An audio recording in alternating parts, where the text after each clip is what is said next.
Good afternoon, or evening I suppose, based upon your time zone. My name's Aaron Channel, and this is California Convictions. As always, I pretty much talk about prison stuff. I did 16 and a half years in California prisons. Goodness, that was thunder. It's storming outside. I did 16 and a half years in California prisons between 2001 and 2017. It was a rough time. Today, I'm going to be speaking primarily about what it's like for medical staff working in prisons. Occasionally, I like to take the time to answer questions on Quora or Reddit that people ask about prison. And I saw one the other day from a woman who was considering being a nurse working in a prison. She wanted to know what it was going to be like. It's an interesting question, and of course, you can't answer for every institution. I always say prisons are different, yards are different. I can't speak to anybody else's experience, but here in California, it was a pretty interesting experience, I imagine, for a lot of medical professionals. You have to first consider that one of the problems that is going to be encountered by medical professionals in prison is that inmates lie. They lie even more than everyday patients. I loved watching House, the show about a medical professional played by Greg Laurie. And he always said, everybody lies. Well, that's doubly true in prison. Of course inmates lie, and they're going to do whatever they can to get what they want.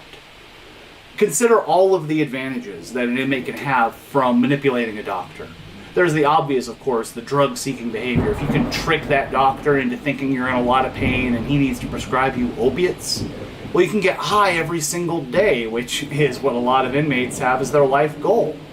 Or even if you're not an addict, do you know what this stuff sells for on the yard? That little pill they give you in the cup that gets you a little high, you could probably walk out and sell it for 10, 20 bucks on the tier on the right day, if you have the right pill.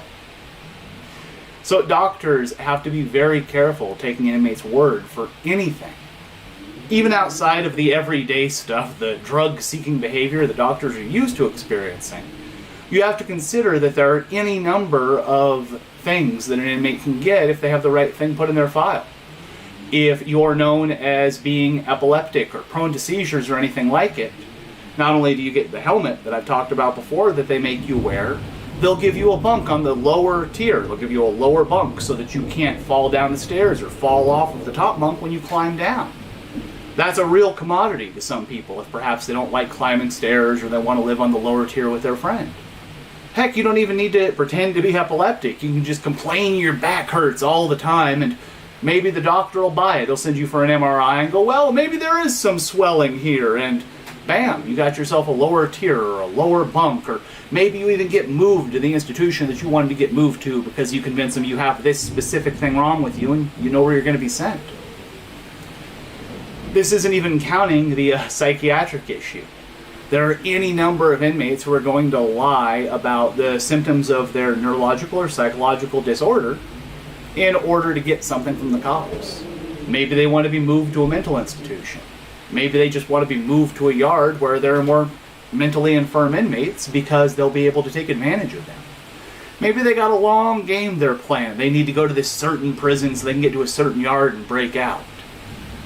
It may sound unrealistic or incredible, but as a medical professional in CDC, you have to start with the understanding that most of the inmates that you interact with, they're liars. It's understood.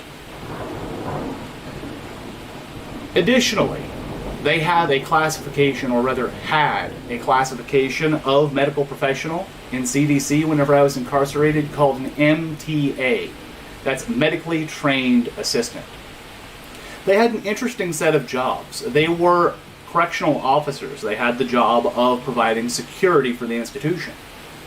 However, they also had the job of dispensing medication, of speaking to inmates about their neurological, psychological, physical problems, and doing routine triage, as in knowing whether or not it was appropriate to tell an inmate, okay, let's get you to a doctor right now, there could be something seriously wrong, or whether it was appropriate to tell the inmate, you know, I think you're full of crap, why don't you just go back into your cell and we'll put you on a list to see a doctor in a couple of days, maybe. That is a heavy responsibility, and the degree of training that these guys received was nominal. Their primary responsibilities were just to look at the pills they were passing out and make sure they were the right ones, and to do that routine triage. Tell an inmate, well, come with me, we'll get you to a doctor, or go back to your cell, that's not an emergency. Due to this lack of training, they often found themselves in situations which were overly complicated for their level of ability. Scooby had a great story that he told me. This happened there at High Desert just a year or so before I arrived. He'd been in the cell and a guy had gotten stuck bad. And you can get stabbed 100 different ways. You can just get that POS cut across your face to let everybody know that the guy didn't like you and thinks you're a piece of garbage. Or you can get perforated 30 stabs there to the chest where you end up with a colostomy bag. Well, as it turned out, this dude actually got sliced. They got in his arm somewhere, had managed to cut a vein. And he was just spurting out blood, something serious. They secured the situation. They got the guy with a knife, took it from him, put him in handcuffs, and had everybody lie down on the floor, yelled, get down, get down. 100 cops respond, and the MTA gets there. And he is entirely unqualified to deal with this level of trauma. The guy is bleeding out in front of him. You can see his heartbeat as his blood leaves his body. The MTA froze. Didn't know what to do. He hadn't been trained for this level of trauma. His job is usually to put somebody onto a gurney and roll them to a doctor. He is by no means qualified to deal with this, and the guy's dying in front of him. And an officer who Scooby later talked to, it turned out this guy had served in Iraq, and he was field medic trained. He was not a medical professional in that he was a doctor or even a nurse, but he had received some degree of training while in the military as to how to deal with an exigent circumstance like this, somebody dying in front of you. He pushed the MTA out of the way and got a catheter tubing that was in the cart and tied off his arm in a tight tourniquet and did what he could to try and stabilize the guy so that he didn't bleed out on the way to the prison ER operating room, whatever it is that they did. I never had an opportunity to speak to the guy who got sliced. He went into protective custody after that. But it was a story that was told on the yard to demonstrate how unreliable the MTAs, the medically trained assistants, were, and how you should not rely upon them for real medical care. As it turned out, there was a lengthy lawsuit that was filed against CDC called Plata et al. It was part of a number of lawsuits that ended in the Armstrong ruling, but essentially it was inmates between 1975 or so all the way up to the year, I think, 2012 is whenever they finally won the lawsuit, who were appealing again and again, saying there is insufficient medical care in California state prisons. People are dying routinely, and it's preventable deaths because not enough money is being spent on medicine. They got rid of the MTAs as part of the settlement of this lawsuit. It was a progressive thing that took years and years, but one of the things they did was determine that you could not give a correctional officer a designation of a medically trained assistant, say that they were there to provide medical care, unless you gave them actual training in how to provide emergency medical care, how to triage, rather than just asking them to use their own common sense and ability to determine one pill from another by looking at it. Of course, not all medical professionals in CDC were incompetent. I met any number of decent and good doctors while I was incarcerated. One officer that I knew, his name was Aaron. And it was funny to meet him. He was a really polite doctor. Whenever I came in for my routine medical, I think that I'd been 2 years without seeing a physician, and I just asked for a physical to have a routine checkup and make sure that nothing had went wrong in that time period. Have a CBC blood panel, have my heart, lungs checked, all that stuff. Well, I went in and he was super polite. Said, well, Mr. Channel, I'm looking at your file and we'll run a couple of tests, but you seem to be in perfect health. And I went, yeah, doctor, I don't know of anything wrong outside of my couple of chronic conditions that are listed. I just thought that it was a good idea to have a routine check done. How's my blood pressure? How's my cholesterol? All that stuff. Boy, he signed me up for every test he could think of. And then afterwards, he said, I tell you what, I'm going to give you a year prescription to a multivitamin. Here's a couple of other little things that raise inmates' quality of life, cough drops, that kind of thing. I assumed at the time that he was being helpful to me specifically, that for whatever reason I'd established a rapport with him, and he was going out of his way to be kind to me. Until I spoke to another inmate who said, man, I went and saw a doctor today, and he was so cool, he did everything. He made sure that I got the right tests done that I needed done. I told him I had headaches. He prescribed me aspirin, so I don't need to buy it off the canteen. Just a dozen little things. I went, no kidding. What was his name? And it was the same doctor, Aaron. I won't use his last name in case he doesn't want it used. So I asked around amongst the couple of guys that I knew, and sure enough, this was just the routine that he apparently did with every inmate he interacted with. He provided them with the highest level medical care he could. He got fired. Surprise, surprise, that's not the perceived job of medical professionals in CDC. In my experience, generally, what the officers want, the administration wants, is for them to provide the least amount of care necessary in order to ensure that they can't be sued for malpractice. Until such time as you have an actual real diagnosis, you're dying of cancer, you have something that is so serious that it must be addressed. And then they bump up your level of care all the way up to 10. Where before you had to ask for months, please come and x-ray this tumor I have, please get me to an MRI, please let me see a doctor, I think something is wrong. And they'd ignore you hoping it would go away. And then finally, whenever you do have the actual diagnosis and they go, oh my goodness, this is a problem, and they're unable to follow through, well, then they actually provide all the care that they can to try and prevent the lawsuit. You go from 0 to 10 in CDC, and it seemed like an absurd way to do things.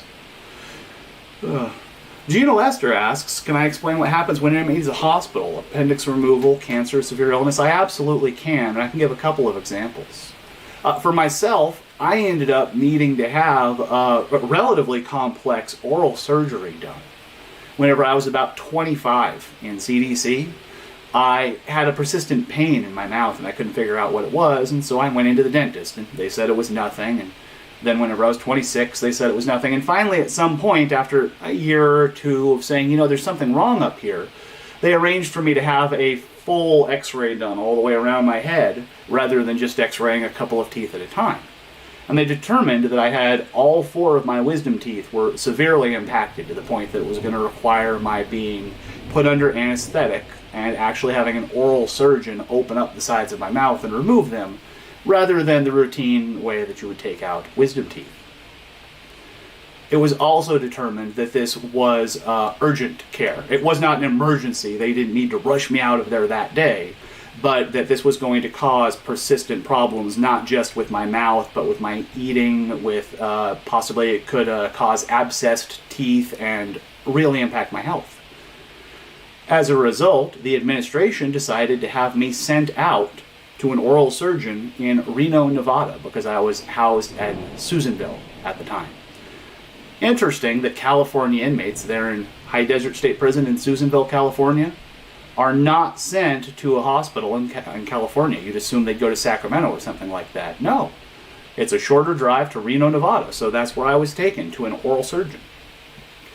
First, they isolate you from the rest of the inmate population. The day before, you'll be told, okay, pack up whatever it is that you happen to need this night, and they don't mean all your toys and goodies. They mean if you have a prescriptive appliance, maybe a cane or a CPAP machine, bring that, and get a pair of boxers and a t-shirt, and come with me. And they'll take you to a room back in the hole, all the way back where they keep the high-profile inmates that are having problems, or the guys who stabbed each other, or anything like that. They'll put you in a cell all by yourself overnight to make sure that you don't have any contraband hidden, to make sure that you don't have any opportunity to introduce contraband into the process. They strip search you, run you through a metal detector, A, B, C, D, E, F, G, basically, the whole process. They leave you there overnight. They do the same thing in the morning at about 4, 3, whatever time it is that they've determined. They have to get you on a bus, go through the whole process, and start driving you to the hospital. The drive on the road will be conducted You will be put into a van or a small transport vehicle in which you are in a cage. It's not cramped, but there is no realistic way that you could escape. It's a very small cell inside of a van. If this van were to go down a cliff and you survived and you woke up stuck in this little cage with the two officers who had been driving you, unfortunately incapacitated or deceased, there is no way you would escape from this cage. It is just a tiny little metal cell. Go ahead and kick or cry or pry all you want. It's designed to keep somebody in no matter what, unless the guy on the outside opens up the lock. They take you to wherever it is that you're having your procedure done. In my case, it was a private office of an oral surgeon, just a nice dentist's office, essentially. You will have the two officers in the van with you, both of whom are armed with a shotgun or a handgun or whatever it is that they brought, securely stationed in the front of the vehicle. You will generally be followed by a tail car, which will be one more officer whose job it is to keep line of sight on the van and make sure nothing goes wrong. Once you arrive wherever it is that they're going to have the medical stuff done, they will escort you in, and they're already going to have a deal made with the hospital or office or whatever it is that you are doing. There's going to be an area of this place where everybody's taken out of it. It's not like you're going to walk past a bunch of civilians and, excuse me ma'am, I'm next in line, and you sign in for your paperwork. They have everything set up so that the cops can escort you in shackles and leg restraints through the front of the office or possibly through a back room and into the room where you'll have the procedure done. They then remove all of your restraints and sedate you to whatever degree is necessary and operate on you. They watch you. The officers will stand just outside of the room in the event that sterility is a concern, or within the room if it's a routine procedure like having your teeth taken out. And just make sure that there's no point where you can do anything that would violate the rules. You're not going to get your hands on any drugs. You're not going to run out the back of the house or anything like that. Once you've finished with your procedure and sobered up enough that you can stand and walk on your own, they'll reattach the shackles, the handcuffs, all that, the leg restraints, so you're not going anywhere, walk you out the back of the hospital, put you in the van, and return you to custody. On this specific occasion, whenever I had my wisdom teeth removed, I remember I was doped to the gills. I didn't realize at the time that I was insensate, that I didn't know what was going on, until we re-arrived at the institution. And the cop told me, all right, Channel, why don't you go in the bathroom here in the front of the institution, R&R it's called, receiving and release, where they process inmates in and out. Why don't you go in the bathroom there, man? We'll take the handcuffs off you and you get yourself cleaned up a little bit, and then we'll take you back out to the yard. I said, well, what do I need to get myself cleaned up for, man? I'm fine. You know, just go in the bathroom and look in the mirror, man. I went in the bathroom and looked in the mirror. Again, I'd had wisdom teeth taken out, and apparently I was bleeding pretty severely. My hands were covered. I had blood all over my face and down the front of my shirt, and hadn't noticed. I chuckled to myself, yeah, this was definitely not the way I was supposed to walk back out on the yard. They returned me to the institution, and that was the end of that. That's a relatively happy story about being taken out and having a procedure done on me. There was another occasion where a good friend of mine, Mr. Fisher, had a kidney stone. For anyone who doesn't know, a kidney stone is a clump of calcium and urea, as I recall, which dislodges from your kidney, sometimes from a... Wow, it is really storming outside. It dislodges from your kidney, sometimes from from having too much protein in your diet or for whatever reason, and has to go through your urethra in order to be dispelled. It is one of the most excruciatingly painful things that a man can experience. I'm told, or at least I've heard, that it is right up there with childbirth for truly awful. Well, Mr. Fisher complained there was something wrong with him. And the officers believed there was something wrong with him, got him to a doctor. The doctor analyzed the situation, determined what the problem was, and ordered him to go to the hospital. They immediately put him in the transport van, and it was emergency, so they raced him to the local hospital, and the secure wing in the hospital didn't have anybody set on staff. Hey, Rusty Shackelford. Man, I love that name, and I will answer your question in just a minute. They took him to the hospital, and the secure wing in the hospital didn't have the staff that it was supposed to, because you don't need the secure wing staffed all the time. The doctor was out for whatever reason. And so Mr. Fisher lay down, strapped to a gurney in the back room of the hospital for about 14 hours, crying and screaming and moaning, with the two officers sitting outside the room ignoring him, because it wasn't their job to help him. It was just their job to make sure he didn't get out of the room. And the hospital had no medical staff there to help him. He finally passed the kidney stones on his own and was taken back. And he was white as a sheet and wide-eyed. It looked like he'd went through a tiny little chunk of hell whenever he told me that next time he was just going to keep his mouth shut if he needed medical attention, because he would have rather been tortured in the prison where he knew people who would help him, rather than be taken out to a hospital where nobody cared. Rusty Shackelford asks whether it's better to max out or abscond. My advice, whenever I was incarcerated and I knew guys who just weren't going to be able to finish parole, and there are some guys that know they can't do parole. They've done 3 times where they got out and they started doing drugs and got in trouble and got caught because the parole officer is on you. You can't get away with things. Some guys do. My advice to them was always just max out, man. You can abscond if you want, and you have some fun, but they're just going to add some more time to it. My advice was always, unless you're looking at 30 years or something absurd, just tell them you want to do your time in the cell, don't parole, max out, and that way you're not going to get picked up on another term because a cop can search you.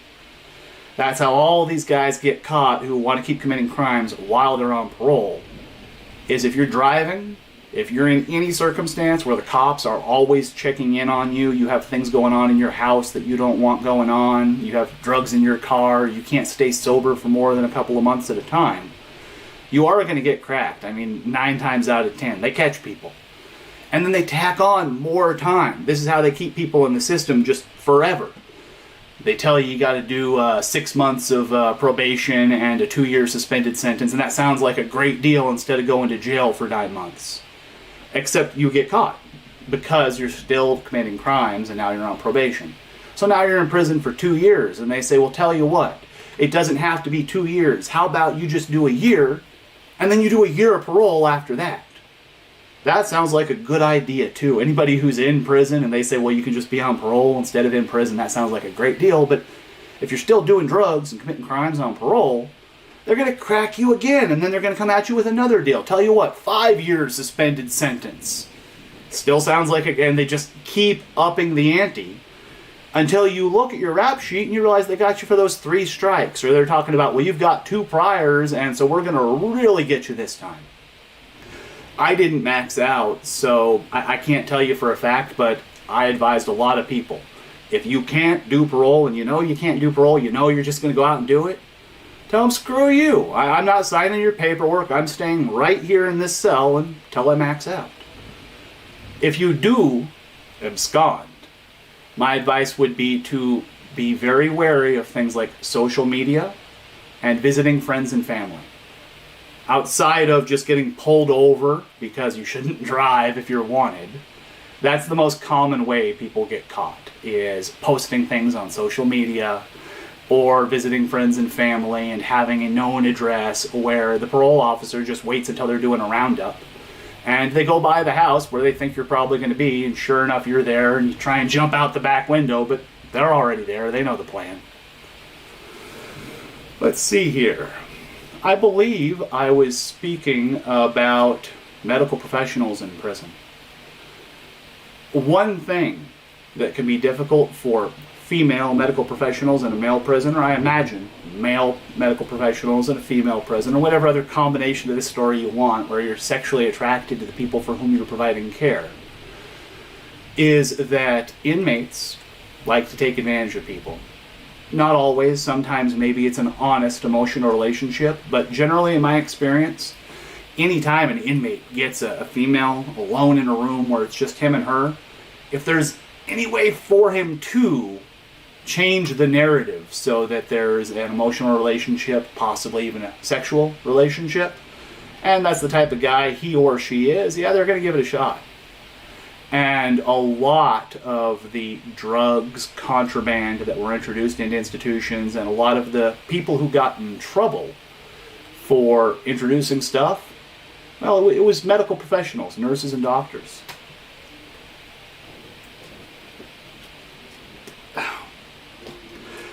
I'm under the impression that I'm buffering pretty bad here because of the storm going on outside.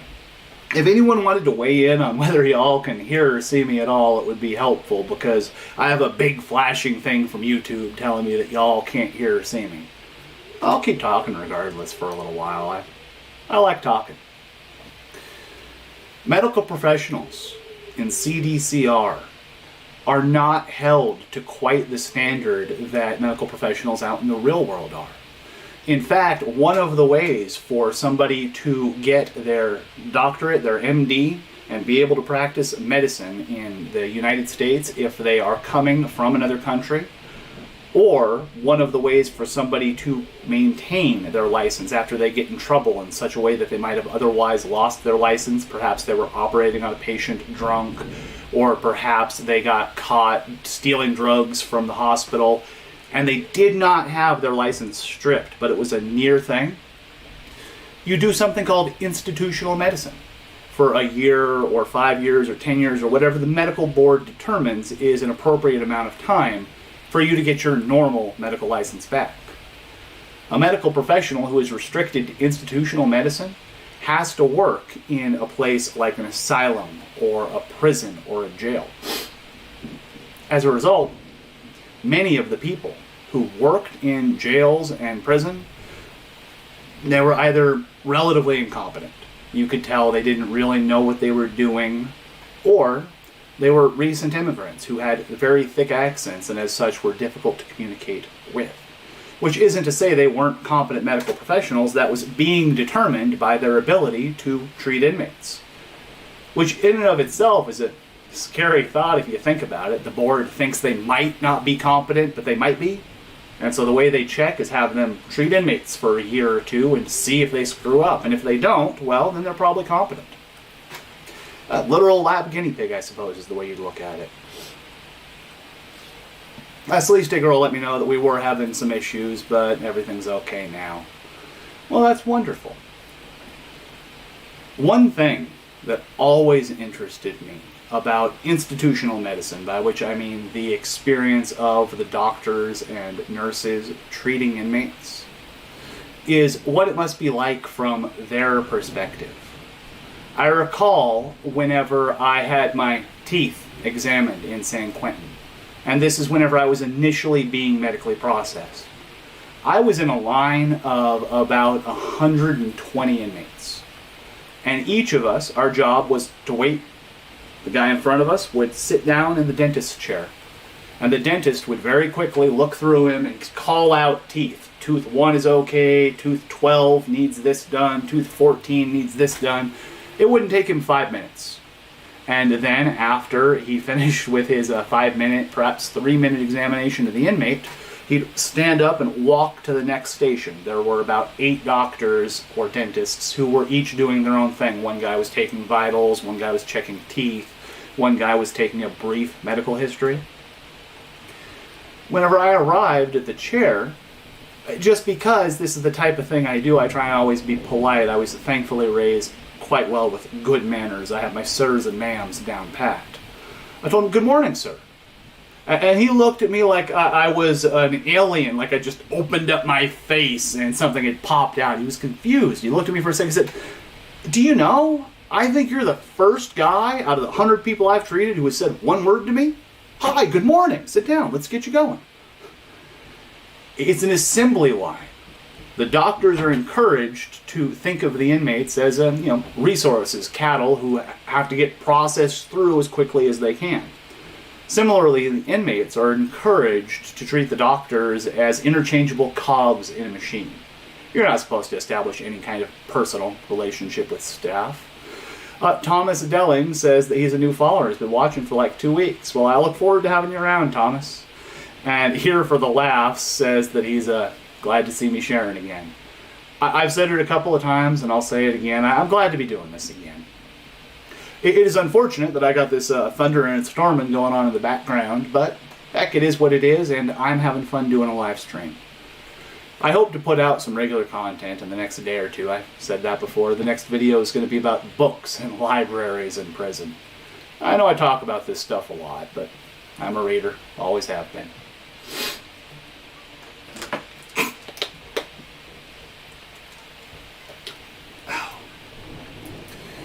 I generally restrict these live streams to about a half hour because these lights are so dang hot. It's a hot day. If there's anything specific, any questions that anybody has, I'm happy to answer them, and I'll go ahead and hang out for another 5 minutes in case anybody wants to toss anything up there. But that failing, I'll start wrapping it up. You know, whenever I do my regularly scheduled content, the thing that I post a normal video instead of a live stream, I try to end with, I don't know, I think of it as, if anybody watched Jerry Springer, he had his final thoughts at the end of every episode. The first 55 minutes of the episode would be people throwing chairs at each other and calling each other names, and it would end with him alone trying to politely and with empathy describe his perception of the problems that these people he interviewed were facing, and maybe wrap it up with something that was educational or edifying. I just want to spend a minute speaking about the medical profession as a whole. I really appreciated every time that a nurse or a doctor addressed me as a human being and listened to the problems that I had. Similarly, any time that I talked to an inmate who had been treated as a cog in the machine, it was hard to deal with. My friend Dutch, doctor called him in one day and said, "So we just wanted to check, how is the treatment on your hepatitis C going? You've been doing it for a year and we want to know that you're doing all right." To which Dutch had to respond, "Hepatitis C? I don't have hepatitis C." Doctor said, "Well, sure you do. We tested you about a year ago and, we forgot to notify you and we never scheduled treatment. Would you like to start it now?" Whew. Wow. Similarly, whenever the federal government did investigate CDC as part of that Plata case, the whole giant medical lawsuit that took 30 years, they started going through inmates' files, and they said that routinely, and routinely is a terrifying word, inmates had the wrong paperwork put in their file, meaning that they did a test on me and put the results in Frank's file. And they did a test on Frank and forgot to put it in anybody's file. So that inmates occasionally received the wrong treatment or no treatment. That's kind of a hard question, honestly. Liz, I like the way the beard looks. I love being able to tug on it whenever I think. But beards are kind of a pain to keep. They itch, and it's hard to not look unkempt. I gotta trim and shape this thing just a little bit, probably. I think I like wearing a beard, by and large, but eventually I get tired of it, and I shave it down. And it takes so long to grow back that I don't spend much time actually wearing a beard. Shelton Todd asks, if you start your sentence at one place, High Desert for instance, will you spend your whole sentence there? Could you be moved for no reason at all? It's going to depend first on how long your sentence is, of course. And generally speaking, what will happen is that after you leave county jail, and county jail is just where they go through your case and determine that you need to be sent to prison, that you're doing a long enough sentence that you need to go to prison, you'll first be sent to a reception center. And this will just be the prison closest to where you live, or one of the prisons closest to where you live, that's set up to go through your file, talk to you and examine you and determine how deep of a security risk you are, whether you need to be to a really secure prison or whether you can go to a fire camp. They do this just by checking boxes. How old are you? How many times have you been in trouble? Are you in a gang? All this kind of stuff. Are you a violent criminal? How much time do you have to do? You're not going to a fire camp if you got 40 years to do. Similarly, you're hopefully not going to a level 4 180 yard if you got 6 months to do. Once they've determined all this, it's generally the case that you'll be moved at least once. You'll be moved to the prison that you're going to do your time. If you stay there and your security level doesn't change, then you're probably going to stay there for a long time. The way your security levels changes is if you get in trouble, your security level goes up and they transfer you to a more secure yard or prison. Or if you go a long time without getting in trouble, a couple of years, your security level goes down, and then maybe you are qualified to go to that fire camp. At least they evaluate you every year. Without cause like that, it's generally the intent of the administration to keep inmates at the yard or prison they're at for a good chunk of time. After all, they don't want to pay to move you if they don't have to. I believe that I was told that 10 years is the cutoff, that they try to not have anybody at the same institution, the same yard, interacting with the same people for more than 10 years because it represents a threat. They know too much, they've been too many places on the yard, maybe they've developed a friendship with a staff member. I don't believe I ever saw anybody specifically moved because they'd been on a yard for more than 10 years, and I definitely knew guys who had been on a yard for more than 10 years. But to my understanding, up to the 10-year period, they'll try and leave you right where they're at, right where you are at, unless there's a good reason. San Quentin. A dozen things. Whenever I got to San Quentin, there was a porter from another yard, by which I mean that he wasn't authorized to interact with our 200, maybe 250 inmates who were there being processed as part of reception. And he walked up and down the tier for about a half hour announcing, hey, I got a little bundle of heroin for anybody who has a TV that they want to trade me, or this, that, or the other. They had a list of things. I'll trade heroin for this. And whenever nobody bid, or the guys who did bid had finished their business, he took his bag of stuff and his little goodies and walked out. The guard opened the door and let him out.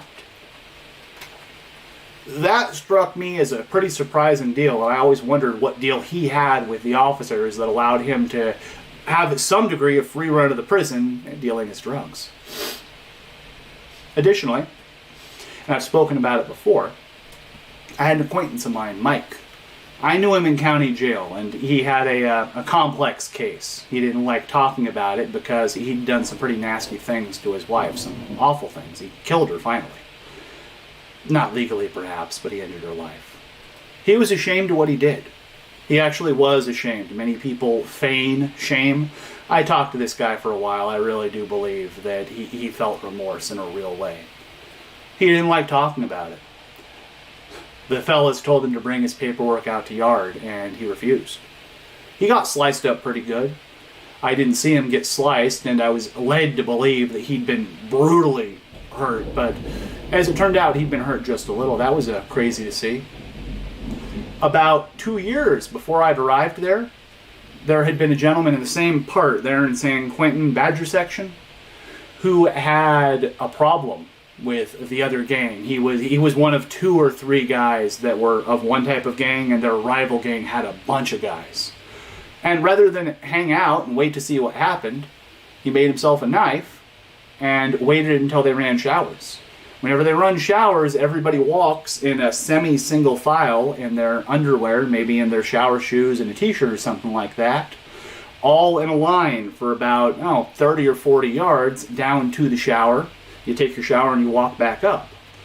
He had half jogged along this line looking for rival gang members, and he managed to stab, I believe it was 4 different guys before the outcry went out. Holy shit, this guy's stabbing people, and there was a response because he'd just done it so rapidly, just stab a guy once and run. There were a lot of crazy things that happened at Badger section in San Quentin, but the thing that I remember, the thing that stands out the most is the smell. Man, that place stunk. Okay. Thank you so much for watching, guys. I'm going to go ahead and call it here. And I hope to do another live stream tomorrow. I hope to keep this routine up for at least a little while. But even if I don't, you should expect to see some regular content from me very soon. And as always, I want to emphasize, thank you for listening.